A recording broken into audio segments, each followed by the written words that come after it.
Only fish పులుసు అనమాట, చేపల పులుసు. ఇదైతే ఇప్పుడు క్లీన్ ఎలా చేసుకోవాలో చూపిస్తాను.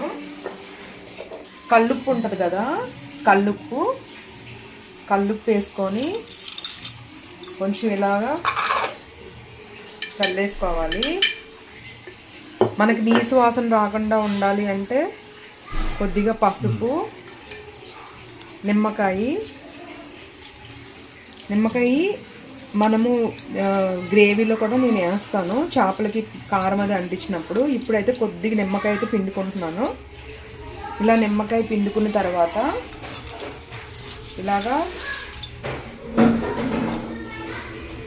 ఇలా ప్రతి దానికి ఇలా ఏంటంటే నీసి వాసన మనం వండుకున్న రాదు, అలాగే షింక్లో కూడా రాకుండా ఉంటుంది అనమాట. కడిగినప్పుడు చేపలు కడిగినప్పుడు ఇలాగా మొత్తం అన్నీ క్లీన్ చేసుకోవాలి.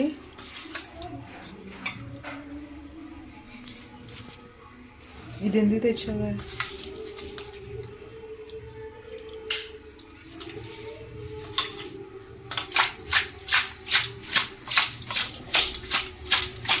ఇలా అని ఒకసారి అన్నీ అనేసుకొని, ఇది చందువానే కదా బాబు? చందువా ఫిష్ అయితే పొడుగు 2 ముక్కలు కొట్టించావా?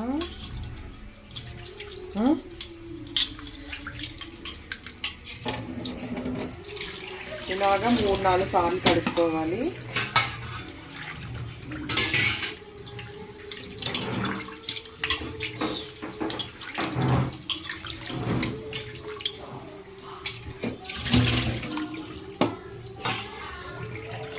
ఇలాగా కడిగేసుకొని నీట్గా ఈ గిన్నె ఉంటుంది కదా, ఒక్కొక్క పీస్ తీసి ఇందులో పెట్టేసుకోవాలి.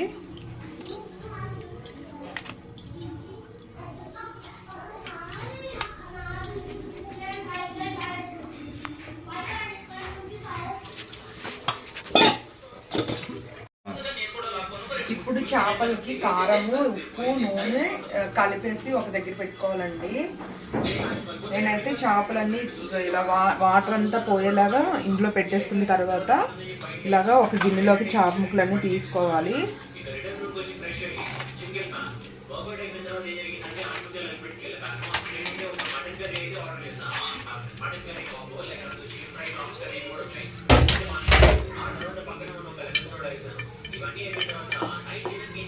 ఇప్పుడైతే కొంచెం పసుపు,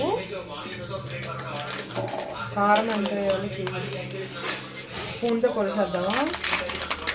ఇందులో వేసేదా? కొంచెం కారం వేస్తున్నాను, పులుసులో కూడా వేస్తాను.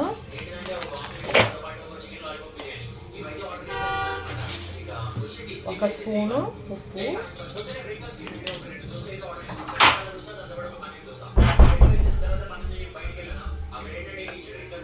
కొద్దిగా ఆయిల్ వేస్తున్నాను.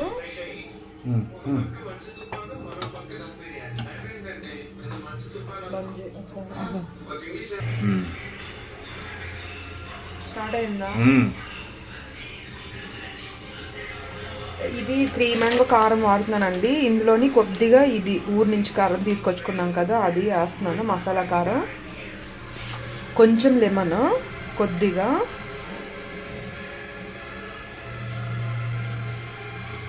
ఇది ఏంటంటే నీసు వాసన రాదు, కూర కూడా టేస్టీగా ఉంటుంది అన్నమాట. ఇలాగ కలిపేసి ఫ్రిడ్జ్లో పెట్టుకోవాలి. ఒక 10 నిమిషాలు, ఒక 20 మినిట్స్ పెట్టుకున్నా పర్లేదు, కాకపోతే 10 మినిట్స్ అయినా పెట్టుకోవాలి. ఇదైతే మనం చెయ్యి పెట్టకుండా ఇలా ఒకసారి కలిపేసుకుంటున్నాను. కలిపేసి కారం అది పడుతుంది కదా చేపలకి,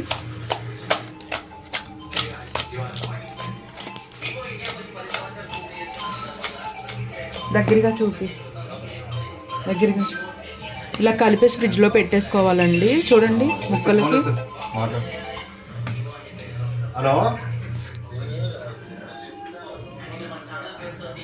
ఇలా కలిపేసి ఫ్రిడ్జ్లో పెట్టుకోవాలి. ఇప్పుడైతే చేపల పులుసులోకి మసాలా అయితే రెడీ చేసుకుందామండి. ఎందుకంటే ఇది మనము చికెన్కి మటన్కి వేసే మసాలాలా ఉండదు, ఇది వేరేగా ఉంటుంది అనమాట. ఒకసారి చూడండి, చూపిస్తాను. ఇక్కడైతే ఒక వెల్లుల్లిపాయ అయితే తీసుకున్నాను. అలాగే పొట్టు తీసి అల్లం ముక్క తీసుకున్నాను, కొంచెం జీలకర్ర,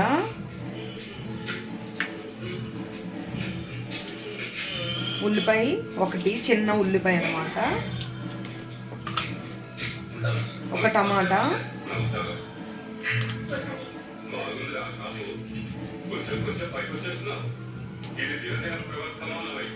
ఇది ఇలాగా మసాలా ముద్దలా చేసేసుకోవాలన్నమాట.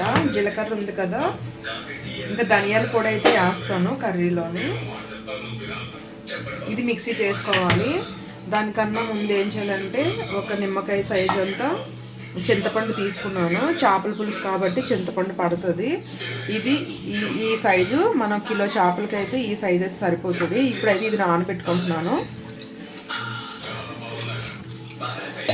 ఇది నానబెట్టుకుని పక్కన పెట్టేసుకోవాలి. మసాలా రుబ్బుకున్నాక అప్పుడు కర్రీ తయారు చేసుకుంటాను.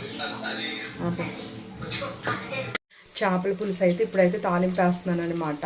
ఎందుకంటే చేపలు ఒక 20 మినిట్స్ అయితే నేను ఫ్రిడ్జ్లో పెట్టుకున్నాను, కలిపేసి కారం ఉప్పు కలిపేసి పెట్టేసుకున్నాను అనమాట. ఇప్పుడైతే చేపల పులుసు అయితే తాలింపు పెట్టేస్తాను. చూడండి మీరు కూడా ఇలా ట్రై చేయండి. మా ఆంధ్ర సైడ్ అయితే ఇలానే చేస్తారు. ఆయిల్ పోసుకున్నాం కదండి, ఉల్లిపాయలు అయితే తిన్నగా కోసుకోవాలి చేపల పులుసుకి అయితే. ఇంకా పచ్చిమిర్చి కూడా అలానే కోసుకున్నాము.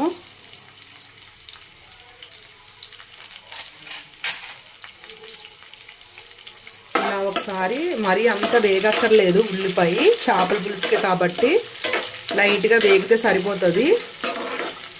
ఇది మంచిగా వేగిన తర్వాత చేప ముక్కలు అయితే వేసుకుంటాను. చూడండి ఉల్లిపాయ మంచిగా ఇవ్వండి ఇలాగ లైట్గా వేగింది కదా.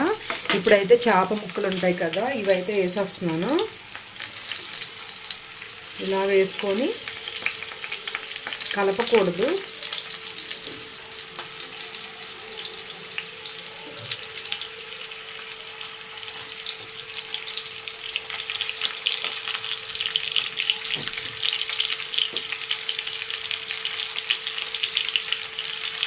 ముందుగా కారం పట్టించాం కాబట్టి బాగుంటుంది.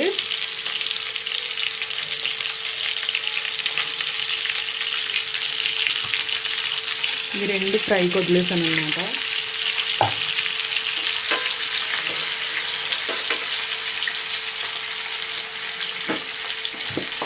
కలపకండానే ఈ ముద్ద ఉంది కదండి, మిక్సీ చేసుకున్నాం కదా, ఉల్లిపాయ ఎల్లుల్లిపాయలు అన్నీ మసాలా ముద్ద. ఈ ముద్ద ఏమంటే ఇలా వేసేస్తున్నాను. చేపల పులుసుకి అయితే ఇలానే వెయ్యాలి.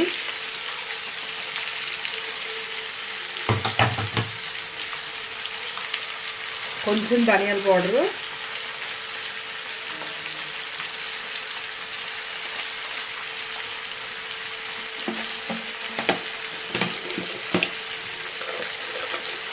కొద్దిగా కారము, ఇంకా కొంచెం పడుతుంది కారం. చేపల పులుసు కాబట్టి కొద్ది పడుతుంది. ఇప్పుడు చింతపండు పులుసు ఉంది కదండి, ఇదేమో అదే మంచిగా పిప్పు తీసేసి పెట్టుకున్నాం అనమాట. పులుసు తీసి ఇలా చింతపండు పులుసు అయితే వేసుకోవాలి.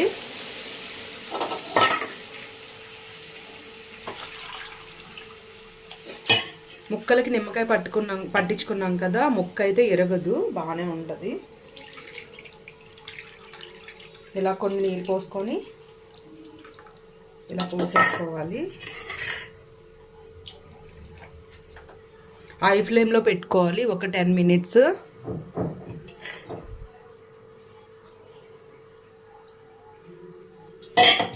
చూడండి ఇప్పుడు మనము ఇలా సైడ్ నుంచి ఇలా ఒకసారి మొత్తం అంతా కలిపేసుకుంటున్నాను. ఇలా సైడ్ నుంచి కలుపుకోవాలి.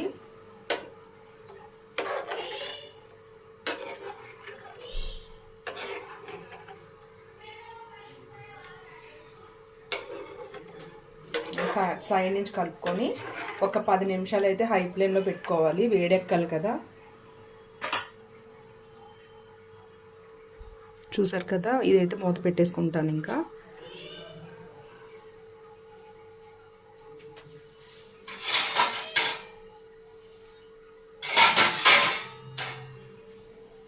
కొంచెం అయితే మూత పెట్టుకుంటున్నాను. ఒక 10 నిమిషాల తర్వాత తీసి చూసుకోవాలి. చూడండి చేపల పులుసు అయితే రెడీ, ఇంకా అవ్వలేదు. కాకపోతే ఏంటంటే హైలో నుంచి కొంచెం మీడియం ఫ్లేమ్లో పెట్టాను, ఉడుకుతుందన్నమాట. ఒకసారి మనం ఒకసారి ఇలా చూసుకోవాలి. ఇలా లైట్గా కలుపుకొని పెట్టేసుకొని మీడియం ఫ్లేమ్లో ఉడికించుకోవాలి.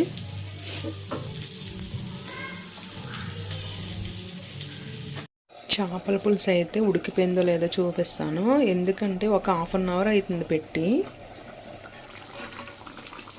చూడండి చేపల పులుసు అయితే ఉడికిపోయింది మంచిగా.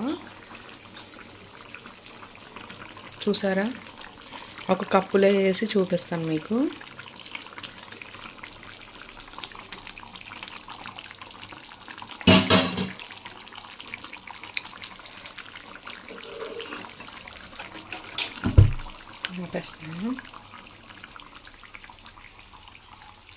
చూడండి చేపల పులుసు అయితే రెడీ అయిపోయిందనమాట.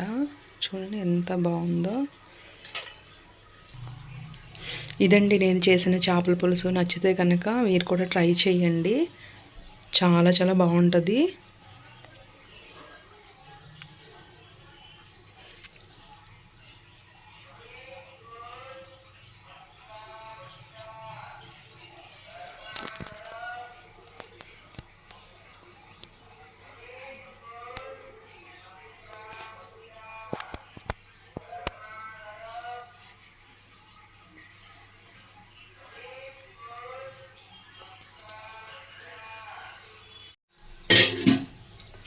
రైస్ పెట్టుకుంటున్నాను.